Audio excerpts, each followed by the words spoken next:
Hi, everyone. Welcome to another episode of the Expat Edge podcast. Today, we've got an interesting topic to discuss.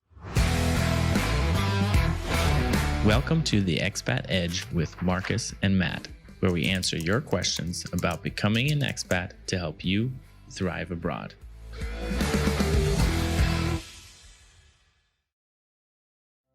Marcus, we've traveled around quite a bit, and one topic that comes up, actually strangely a lot, is credit cards, debit cards. How do you manage traveling around the world and managing your money, potentially in multiple currencies? I know you have your own small business. You've got stuff in the US, stuff in Europe, so you've got to juggle multiple currencies. I don't know. Well, what do you use when you're working in multiple countries and trying to keep all of your money straight and safe? Yeah. This is a topic that you see a lot. I'm in some digital nomad groups and expat groups, and always people are asking, like, what's better, this or that? You know, two of the most popular ones among kind of expats and people living abroad is Revolut and I've heard of it. Wise. Yep. And I can't remember when I signed up for. I've had Wise longer than Revolut, but basically for all the personal stuff, I use Revolut, a mixture of them. I wouldn't say one or the other, but I'll use a mixture of them in different scenarios. So like my favorite is Revolut, and I pay for the premium for the metal version. Yep. Well, real quick, I've got a question. Does Wise also have like a credit or debit card system? Yes. So interestingly, when I first signed up for Wise years ago, I went to get a card and I got a card, but when I wanted to get a different currency, they wanted to send me a new card. And I think that was in Russia. An additional card or a new card? Like additional card for the currency. And I remember I was in Russia and I had Tinkoff Bank, and they started out with the same thing. And by experience, I was like, no, I don't want a card for every currency. Right. And so I was just like, I don't know. I can't really, manage all these cards. So Tinkoff went to, one card for multiple currencies. You swipe it and it will automatically detect what currency you're using. Wise probably has done the same, but it kind of stuck with me. I just never really got another card through Wise. But I don't know. I'm the type of person that, like, I'll see a new bank or new app or something, and I'll just download it and check it out and try it out. Maybe put a few dollars in. But Revolut came. I signed up. And it was just so easy to use with the currencies, and I could write in the app. I could exchange currencies. Even the free version is really, really generous as far as you can exchange currencies. I think up to $1,000 every month at the interbank rate. I just liked the app, the experience of Revolut with the app, and then they have like single-use cards, virtual cards. You can just with a touch of a button. You can just issue yourself a new card. Yeah. A lot of the times, like, somebody will ask, hey, I don't have, this currency. Maybe a friend in Russia will say, hey, I need to renew my, Adobe subscription. Like, can you do it for me? And I'm like, okay. So I can just like issue a one-time use card, give them all the info, they make the transaction. And a lot of those functionalities have now Wise has caught up to, and they have those as well. So it's kind of like they are directly competing one with another. Well, it's interesting. I mean, you bring that one example up of one-time use cards. That's quite interesting. I mean, US cards, you can do virtual cards, which is what anything is, especially if it's through Google Pay. I imagine Apple Pay is the same. But what is the main difference between using Revolut and Wise and like a checking account at Chase with a debit card? Okay, so the issue with me is I have my Revolut, my Wise, my Chase. I have another. I think I have an Ally. Yeah, I have an Ally Bank. I had a Citibank for a while and a Capital One. None of the Chase, Capital One are really designed for traveling. If you're using your debit card a lot in different countries, so you're gonna have some kind of fee that you pay for the currency conversion. So in my case, I use, again, like a lot of people who are traveling or living abroad, I like Revolut because I can. I'm in Turkey, I'm in Germany, I went to Poland or Czech Republic. I can, with the touch of a button right in the app, I can convert. Let's say I was passing through Poland in December I mean, it took like 15 seconds for me to go to USD. I think I exchanged like $100 or $150 into Polish zloty. I paid the Uber with the virtual card that I linked to the Uber. But then the best thing was that when I was done, I had some left over, so I just exchanged it back. And I kind of quickly calculated I saved a couple bucks doing it that way, rather than using my USD card or USD, it automatically being converted for me. Right. So I've just tried to get into the habit of, when I'm going on a trip, I'll quickly look, okay, do I need some of the local currency? I'll kind of guess how much I'll need for the trip, transfer it, exchange it right in the app, and then use it while I'm there. If you're doing that, and let's say you have a USD account and you exchange them into zloty in Poland, and then you tap your card somewhere, does it automatically know that it should pull from the zloty account? Is that the... Yes. Majority of the time it will automatically charge you, but some terminals, if they're trying to get you to pay the commission, then they'll say, do you want this charged in USD or do you want it charged in local currency? Right. And you have to click local currency. So that could be on an ATM. It could be like in grocery stores and things like that. I don't remember it being prevalent, but on ATMs for sure. ATMs, I've seen it at restaurants too. I'm trying to think where else I've seen it, but absolutely. Okay. That makes sense. Yeah. So the great thing about it is if, let's say you forgot to exchange it in the app, you still want to click local currency, charge me in local currency, because Revolut's exchange rate is much better than the ATM's exchange rate. Last year when we were in Belgrade, I did the same thing. I put my card in the ATM and exchanged for, what do they have? Dinari. And I compared the rate with xe.com, and it was very, very close. Yeah. Well, I have a debit card with a credit union. When I use it abroad, the rate is, less than 0.5% away from the official rate. So I don't know, 0.3, 0.4%. So I've never even really thought about it. You really would have to spend a lot of money for that to make sense. Sure. But on $100, that's like, what, 40 cents you lose? 30, 40 cents? Yeah. So it's not massive. And then on my credit cards, it's maybe a little bit higher. They say no foreign transaction fees, but I would say on most of my credit cards, American Express is actually the best. It's almost exactly the rate on xe.com. Chase is maybe about 0.5%, maybe 0.6%. I think I tested this with my Chase preferred Sapphire credit card, and it was like 0.8% on a transaction.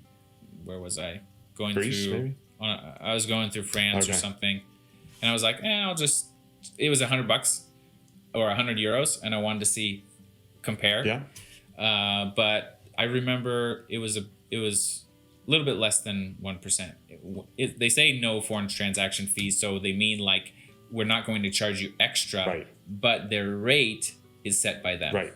Yeah, of course. Right? And it's again negligible if it's like a one-time thing, but if you're like using it all the time, you may want to get a credit union or something. Right. If like let's say you're planning a long-term trip abroad, just plan ahead and get the best way. Maybe a Charles Schwab card, or what is it? Charles Schwab or Revolut or Wise or multiple, because you never know if one is going to be locked or right. So. Well, but then we'll get into maybe my sales pitch on this side is that if you're going to be doing and traveling abroad, using a credit card is much better anyway. We can get to that in a minute, but on a lot of credit cards you can get 1 or 2 even % for using them. So if the choice is paying a slightly higher commission, but you get 2% cash back, then it obviously makes sense to use the credit card as long as you're disciplined. But if we're comparing debit cards to debit cards, I agree with you. Yeah, I use these debit cards that I'm talking about.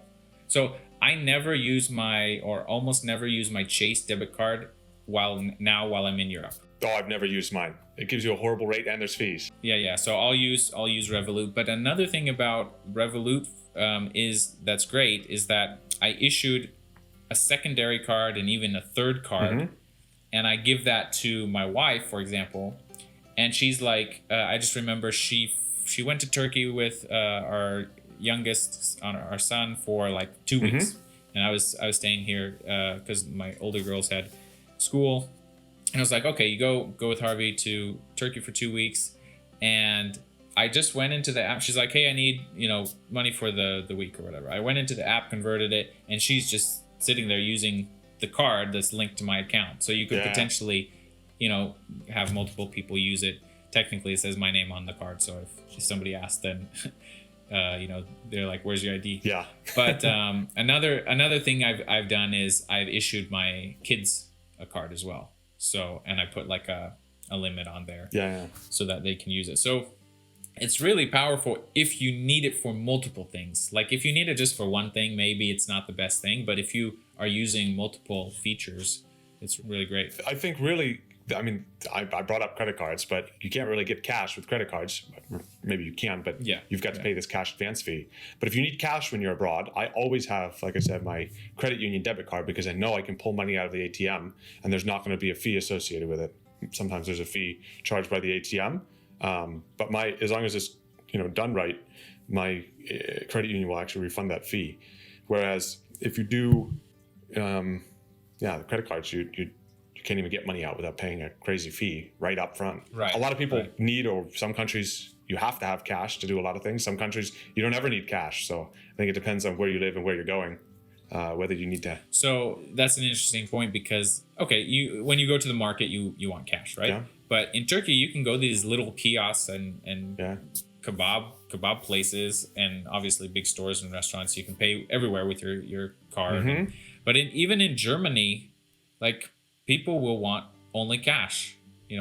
Like Chinese restaurants some small like family owned Chinese restaurants, little kebab places. They'll say no, only cash. So it's really annoying in some countries. I heard that Germany is notorious for being way more cash focused than any other country in Europe. Yeah, I don't know why they just don't like add the percent of the credit card fees, or if it's a mix of like, immigrants running these stores, maybe maybe they're avoiding taxes. Just extra hassle, bureaucracy, and they want to just do some under the table. I'm sure it's a mixture of things, but it is kind of surprising. Like in Turkey, it's more accessible than in Germany. Well, people warned me before I went to Uzbekistan that you have to have cash everywhere. I don't think I had to pay cash anywhere except for the taxi because it was the Yandex taxi and my American cards didn't work because it's Russian. Right. Okay. Yeah. That's it. That's the only place that I need cash. When this topic comes up, I'm like, well, you're not going to be able to just choose one strategy. Don't just use your credit card or just use your debit card from back home. Have multiple options ready to use in different situations. Like Revolut, I think I can take out $1,200 a month cash without fees, for example. Huh. And I forgot to tell you this. They started giving 1% back now. Okay. So on debit cards. On debit cards, yeah. That's crazy. Nobody does that in Europe. I get 1% back now. Okay. Well, then that makes a big difference. Yeah. So if you're going overseas, you're traveling a lot, you need multiple currencies, I would definitely check out Wise as well. Just it could depend on your country too, where you're from, but I'll put a link in the description for Revolut, Wise, things like that. But you can find them easily. Why don't you have any of them? Mostly because you just swipe your card from the credit union? Yeah. If I need cash, I use the credit union card to pull cash out. Like I said, I get less than 0.5% off the official rate. It also depends on when you look and when, what time of the day. And then everything else, I just pay with a US credit card. And I've never thought, well, the big reason is because most of my credit cards, I get between 2 and 4% back. Right. And so if I were to use a debit card, then, you lose out on that. Okay. Yeah. You save, 0.2%, but you lose out on between 2 and 4% cash back. So I don't know. I personally prefer that. But then the other thing, I've had my debit card compromised. It just happened again this week. I was on the phone with the bank yesterday for like 40 minutes. So debit cards, if your number's compromised, they can take your money, and you're without that money for a period of time. I've always had everything that was fraudulently spent on my card returned, but there's a period where you don't have it. Thankfully, this last time yesterday, it was only $50-something between two charges, but I'm sure they were test charges, and had they not caught it, and shut my card off, they probably would have tried $1,200 or $1,000 or whatever. Wow. Okay. So that's a big risk. It's the third time I've had it happen with my debit card. Huh. Interesting. Okay. So again, you'll always get the money returned by the bank, at least in the US. That's the law. If it wasn't you who spent the money, and usually you have to sign like an official document saying it wasn't you under risk of perjury, whatever. But they'll return the money. But again, it can be a few weeks or even a month. And yeah, sure, if it's $50, nobody cares about that waiting period.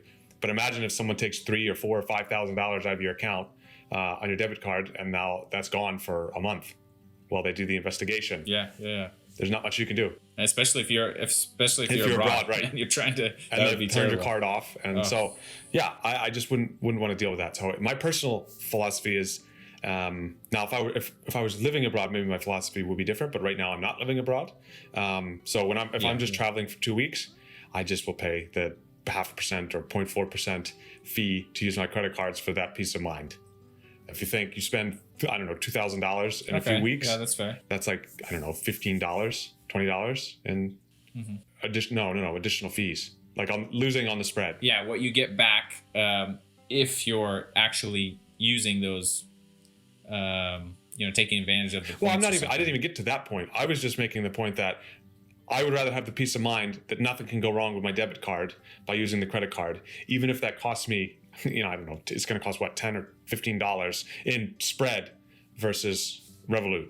Okay, so I wanted to actually bring this up because I saw a few different, just recently, I don't know why it came across my Facebook or something, but I was watching an episode of Dave Ramsey show, and he's like, pay off your credit cards and don't use them, and then I saw a video of author of Rich Dad Poor Dad. He was saying, he's like, use your credit card because it's the rich get rich by using other people's money, not their own, right? And he was mostly talking about investing, like building companies and things. But another video came across just in the span of a few days.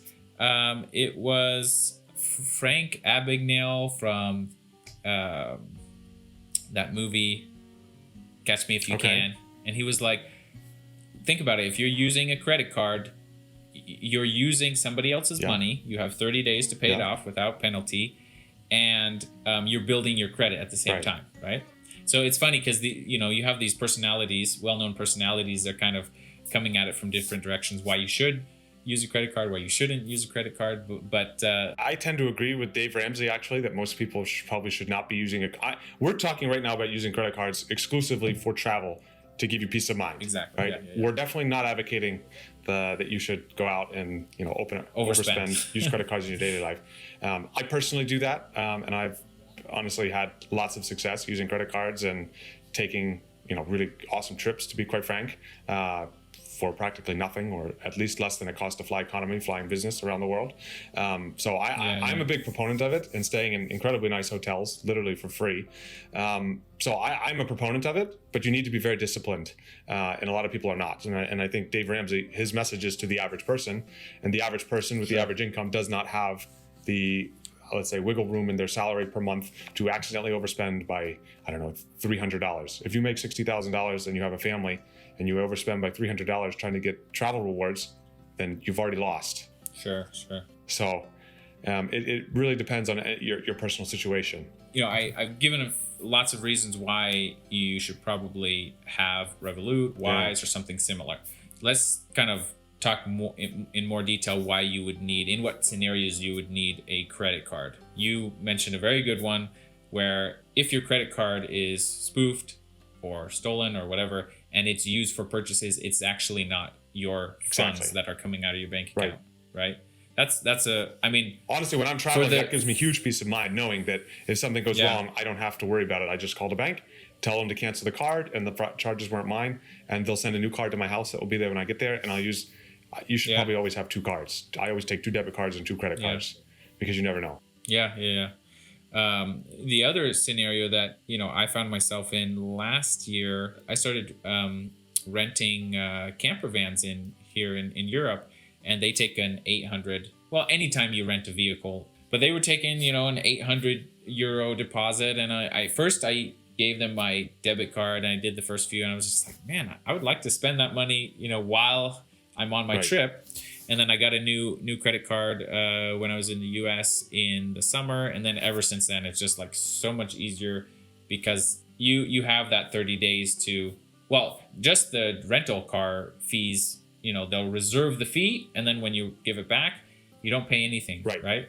And also for US citizens who can get credit cards, if you talk about some of the benefits, like you told me this one that I had never heard of. If you use your credit card, you're talking about the flight evacuation? Flight evacuation. Yeah, I had never heard of that. So my American Express Platinum card, if you end up in a medical situation that cannot be handled by the country where you're at, I mean, they will medevac you out, and that is 100% free. It's not free once you get to a hospital somewhere, but the entire trip in the plane or helicopter, however they get you out to another third country or back to the US. I read there's a really good write-up about this benefit. Somebody had a heart attack while they were in, I forget which country, but they had paid for you don't even have to pay for the trip. They had paid for the trip with the card, the Amex Platinum, and Amex has this contract with this medical evacuation company, and they flew this guy's dad from in a private plane from the country in Asia all the way back to Atlanta, Georgia. Wow. So, I mean, it's one of those things. You hope to God you never have to use it, but if you've got it, that's great. But they also have all these different concierge benefits. So if you do need a hospital somewhere, they've got people that can talk to you. But maybe more reasonable or tangible benefits for the average person. Most of the top travel credit cards have primary car insurance included. So if you go to Europe and you rent a car, they usually want €30 extra a day for what they call insurance. Which you're gonna be in a huge hassle if you get into an accident with that insurance anyway.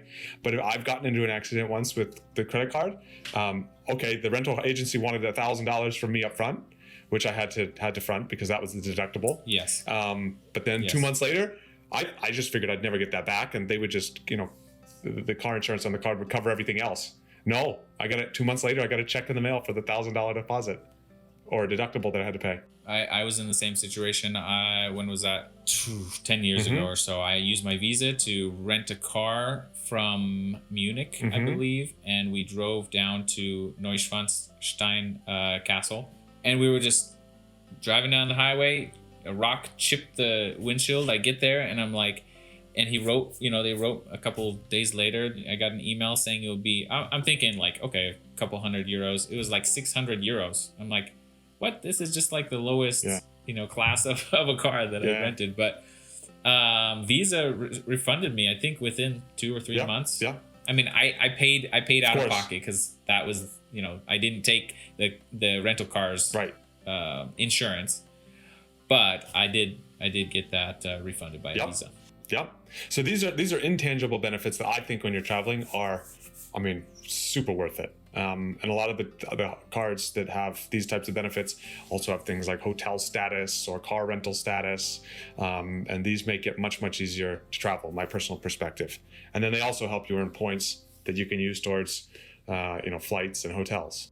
Yeah. So this is kind of, you've been doing this for a long time, and you told me about this a year ago or so. We kind of got into the details, and then I've only been doing it about a year and a half. I just booked my second trip that was basically paid for with the points that I accumulated. Yeah. My family and I went to Thessaloniki and stayed in a really nice hotel, and I got a ton of points just for opening the card. And then I used, that was the Chase Sapphire Preferred, and then I just used my Capital One, I can't remember what it's called. Preferred Venture. Or something. Venture, that's right. Just today to book another hotel. Sometimes you have to calculate which ones are, you might just pay cash because it's like €600 versus €900 with the points or something. But it wasn't like I was spending to get points, and then now I'm stuck with this credit card bill. Right. So I when we flew to Uzbekistan, we flew in business class there and back from the United States. 3 people, me, my wife, and my daughter. And it cost, I think, $1,000 total for 3 round trip tickets in business class, plus 350,000 points, which I had accumulated over the last year or so. So you are in a position where you are accumulating a lot of points because you're using both personal and business expenses, Yes. right? Yes. I spend probably $100,000 a year between personal and business. And if you Okay. optimize that, you can get a lot of points. So in contrast, when you told me that, I was like, okay, my expenses aren't that, that big, but I ended up spending maybe 8 to 10,000 on across 2 cards in the last year, in the last maybe 9 months. So nowhere near what you're talking about, but I was still able to take advantage of now next week we're going to Portugal. Ideally, we're using the off season to get a better rate, but well, I always do that. I mean, last summer I think was a bit unique. We flew business class to Europe, me and my family, for 5 weeks, and almost all of the hotels for 5 weeks were totally covered by points and the business class flights. So I think I calculated I spent 600,000 points, and we got something like $50,000 worth of hotels and flights. That's crazy. So, I mean, if you're using it responsibly, it can be huge. No, I think people who have like a digital advertising business where they're paying for ads and then their client is paying them back. Oh my gosh. I mean, you could make a ton of money using with points and credit cards, and you could use that for free travel. So I don't know. I think there are lots of benefits to credit cards, not even getting into the points, because you need to stay disciplined to make that even worth it, because in a way all of the points are subsidized by people who are paying interest. I mean, they're not giving points away for free. It's people who take out the card, can't make the payments, are paying interest. That's what's subsidizing the ability for them to give massive numbers of points to others. Right.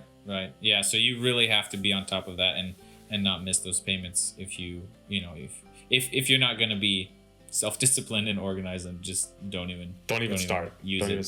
But it's become like using a mixture of a good debit card.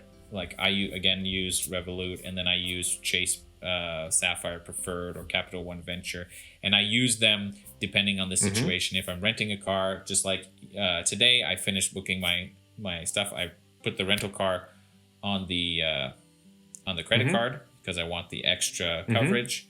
But then again, if I'm like in Turkey and I'm buying things for the week, groceries, or I'm in going through Poland, I'll use Revolut, exchange the funds that I already have in my debit card, and so if you're going to be in that situation where you're traveling, then it makes sense.